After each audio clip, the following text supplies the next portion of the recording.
చాలా మంది ఆంధ్ర శబరిమలై అంటే ద్వారపుడి గుడికి అయితే వస్తున్నారు. కాకపోతే ఇక్కడ జరిగే మోసాలు ఎవరు చెప్పలేకపోతున్నారు. గుడి బాగుందన్న పేరుకి ఎంతో నమ్మకంతో ఇక్కడ దైవాన్ని కొలుద్దామని వచ్చే భక్తులకి ఇక్కడికి ఎదురయ్యే సమస్యలు అయితే చాలా ఇబ్బంది పెడుతున్నాయి.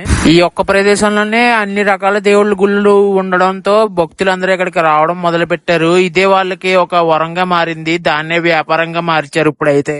వీళ్ళైతే ఇక్కడ చూడండి సెల్ ఫోన్ ఉందా లేదా అని చెక్ చేసి మరీ పంపిస్తున్నారు కదా. అది ఎందుకు అనుకుంటున్నారా? వాళ్ళ కౌంటర్ లో అయితే ఫోన్ పెట్టాలంట 5 రూపాయలకి.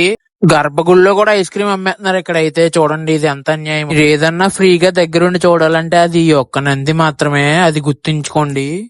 సామాన్య ప్రజలు ఎక్కడెక్కడి నుంచో ఈ గుడికి అయితే వస్తారు. కాకపోతే ప్రతి గుడికి కూడా గర్భగుడిలోకి వెళ్ళడానికి 15 రూపాయలు టికెట్ పెడితే అసలు ప్రజలు ఏ విధంగా ఉంటారని అయితే ఏ గుడిలోని కూడా సరిగ్గా పంతుళ్ళు చూడలేదండి. ఒక్క శివాలయంలో తప్ప అర్చకులు అయితే లేరు. కాకపోతే అక్కడ ఉన్న సామాను అన్ని అమ్మడానికి అక్కడ స్టాఫే ప్రతి విగ్రహం దగ్గర అయితే నుంచుని ఉన్నారు. మీ ఫోన్ లో మీకే ఫోటో తీయడానికి ఇక్కడ 20 రూపాయలు ఛార్జ్ చేస్తున్నారు.